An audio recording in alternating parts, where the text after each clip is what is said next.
હવે જોઈએ અગત્યના સમાચાર। સુરત પોલીસે ચેતનને રાજસ્થાનથી લઈ આવેલ ₹35 લાખના એમડી ડ્રગ્સના જથ્થા સાથે વિકાસ આહિર અને અનીશ ખાનને પકડ્યા। આરોપી ઇન્સ્ટાગ્રામ અને સ્નેપચેટથી ડ્રગ્સના ઓર્ડર આપી અને સુરતમાં આઈસ્ક્રીમ પાર્લરની આડમાં ડ્રગ્સનું વેચાણ કરતા હતા।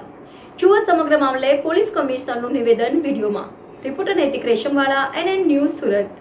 દર્શક મિત્રો, NN ન્યૂઝને લાઇક, શેર, સબસ્ક્રાઇબ કરો, બેલ આઇકન પ્રેસ કરો જેથી આપને નોટિફિકેશન્સ મળતી રહે।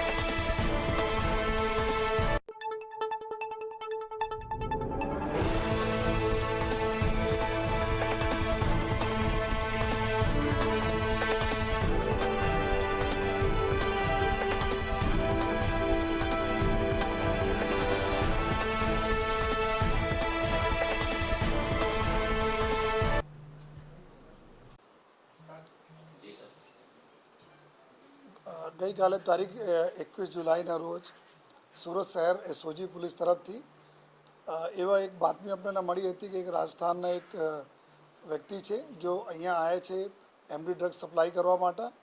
આ બાતમીના આધારે જો પોલીસે વાંચમાંથી અને સલાબતપુરાના એક હોટલમાંથી આ વ્યક્તિ જેના નામ છે ચેતન કુમાર સાહુ, જેના લગભગ 22 વર્ષ ઉંમર છે, એના જો 354 ગ્રામ એમડી સાથે એની ધરપકડ કરી છે અને આ વ્યક્તિ પાસેથી જો એના વાહનો, મોબાઈલ ફોન આ બધા રિકવર કરવામાં આવેલા।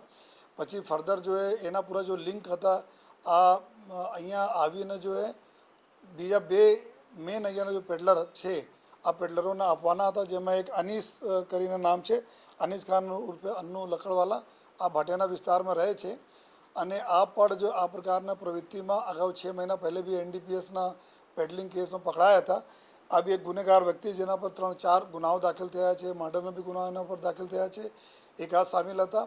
અને બીજા એક આરોપી છે જેના નામ છે વિકાસ આહિર, આ બી એના ઉપર બી અહીંયાના હિસ્ટ્રી સીટર અને ક્રિમિનલ વ્યક્તિ છે અને 6 જેટલા ગુનાઓ એના ઉપર બી દાખલ થયેલા છે। જો આ બંનેને બી ધરપકડ કરવામાં આવી છે। કુલ 3 આરોપીઓની ધરપકડ કરવામાં આવી છે।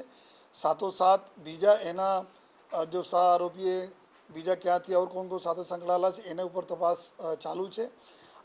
વિગત એવું છે કે આ વ્યક્તિ જ્યારથી આપણા સુરત શહેર પોલીસને જો પહેલે મુંબઈથી જો ડ્રગ પેડલિંગ ધંધો થતા હતા એના ઉપર જો કાર્યવાહીઓ થઈ, આ કાર્યવાહીને લીધે અત્યારે આ લોકો જો રાજસ્થાનના રસ્તા પકડા છે જો અને રાજસ્થાન વાય તરફથી જો પૂછપરછમાં જાણવા મળેલ છે કે ત્યાંથી કે કોઈ રૂટ પર કોઈ ડાઉટ નહીં કરે એ માટે ત્યાંથી આ લોકો જો આ રૂટ પકડીને લઈ આવતા હતા, પછી પકડાય છે અને વધારે પૂછપરછમાં એવું જાણવા મળે કે આ વિકાસ આહિર અને આ જો અનીશ છે આ લોકો અહીંયા જો પાર્લર જો આઈસ્ક્રીમના પાર્લર વગેરે ચલાવે છે, 5-6 પાર્લરો છે।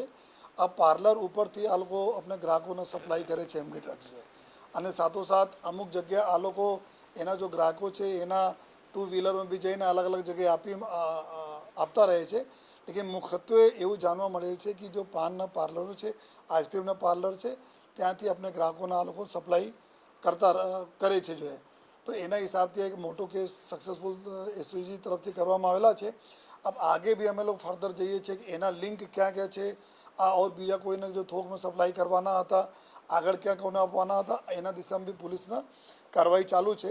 અને આપના જાણકારી માટે કે છેલ્લા ચાલુ વર્ષ 2024ના વર્ષમાં અત્યાર સુધી કુલ લગભગ જો 3 કરોડથી વધુ ના મુદ્દા માલ કુલ 37 કેસીસમાં પોલીસે પકડી, જેમાં કરીબ 85 જેટલા આરોપીઓના ધરપકડ કરવામાં આવી છે જો અને સાથોસાથ અમે લોકો આ પણ જોઈએ છીએ કે આ બધા જેટલા બી આરોપીઓ NDPS પકડાય છે એના આ પૈસાથી કેટલા આ લોકો આપણે પ્રોપર્ટી વસાયેલ છે, કેટલા મિલકતો વસાયેલ છે, એના ઉપર જો પોલીસ એસઓજીના અને ક્રાઇમ બ્રાન્ચના કામગીરી ચાલુ છે, જેથી આવનાર સમયમાં કાયદા પ્રમાણે એની જો પ્રોપર્ટી બી અમે લોકો સીઝ કરી શકીએ। આ એક અહીંયાના ક્રિમિનલ છે, અગાઉ જો અહીંયા લુખ્ખાગીરી કરતા હતા જો લોકો એના સાથે સંકળાયેલા છે, આ બી પોતે ક્રિમિનલ છે। 6 જેટલા એના ઉપર જો સિરિયસ ગુનાઓ દાખલ છે, જેમાં અમરોલી, ઉધના, લિંબાયત આ બધા વિસ્તારના આ ગુનેગાર છે જો તો આ હિસાબથી પણ અમે લોકો જોઈએ એના જ અત્યારે 6 જેટલા અત્યાર સુધી પ્રાથમિક પૂછપરછમાં જાણવા મળેલ છે કે 6 જેટલા આના પાસે જો એ પાર્લર આઈસ્ક્રીમના પાર્લર છે મતલબ જ્યાં આઈસ્ક્રીમ વેચે છે અને જો સપ્લાય કરે છે એના ઉપર બી અમે લોકો આ દિશામાં બી કાર્યવાહી કરીએ છીએ. અહીંયા ગેંગ એટલે કે જો લુખ્ખા હતા, એક જાલિમ કરીને એક લુખ્ખો છે જાલિમસિંહ કરીને, એના શાગીર્દો તરીકે જો આ બધા હતા જો અત્યારે બાકી લોકો બી જેલ ગયા અને આ બી ઘણા બધા જેલમાં થઈ ગયા છે. આ પ્રકાર કે મોટો જો ક્રાઇમ ક્રિમિનલ માનસિકતા ધરાવતા માણસ છે. નહીં, આમાં તો રાજકીય પાર્ટીનો કોઈ સવાલ નથી. આ તો એક ડ્રગ્સના એવા સપ્લાય હોય કે બધા કોઈ બી આ બિઝનેસમાં તો કોઈ બી રાજકીય પક્ષ બધા લોકો એના જો ભર્સના કરતા રહે છે. પરંતુ આ પ્રકારના અહીંયાના નામચીન એક તત્વ છે જો ક્રિમિનલ છે, જો આ ધંધામાં પહેલે બી સપ્લાય યુઝર બી છે, આ પોતે બી યુઝ કરે છે અને વેચાણ બી કરે છે.